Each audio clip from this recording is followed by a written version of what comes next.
Isabella stands on the stage, her heart racing as she receives her diploma, surrounded by applause from her family and friends.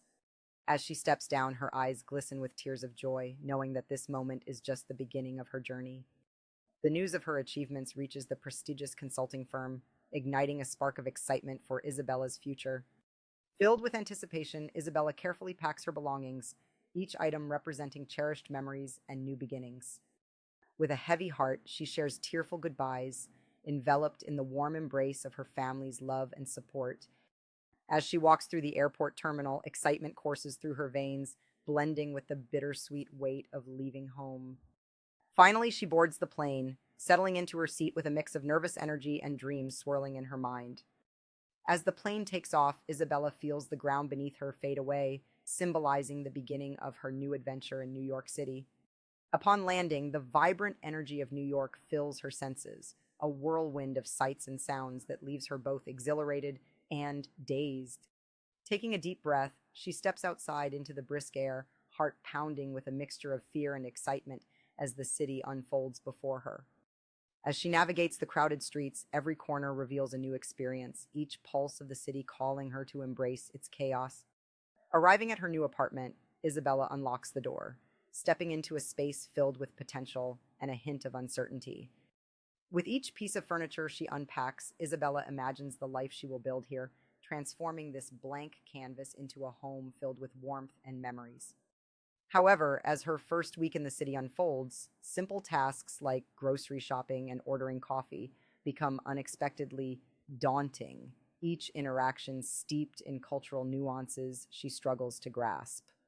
Feeling the weight of isolation, Isabella finds solace in late-night conversations with friends back home, their voices a reminder of the supportive bonds she left behind. Despite the challenges, she resolves to engage more with her surroundings, joining a local community group that promises to connect her with others who share similar experiences.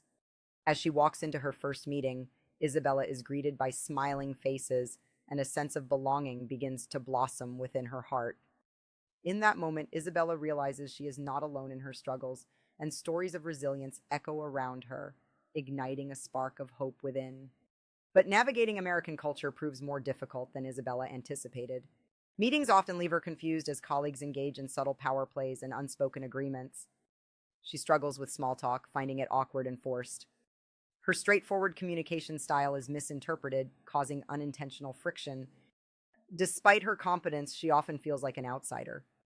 Simple things like casual conversations and office politics are foreign to her. These experiences start to chip away at her confidence, but she remains determined to adapt. She struggles with feelings of isolation and the subtle biases she encounters. Her attempts to join conversations often fall flat, leaving her feeling more isolated. Isabella finds office politics baffling.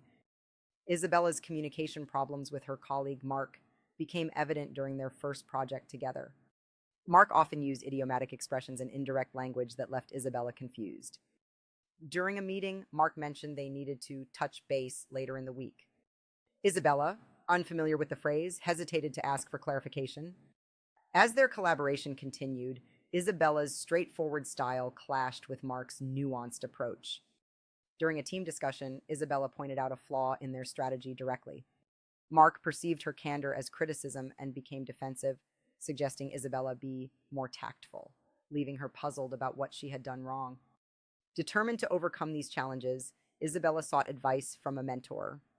Her mentor suggested she observe and adapt to her colleagues' communication styles. Isabella started paying closer attention to subtleties in conversations and practiced asking clarifying questions in a way that didn't make her feel self-conscious.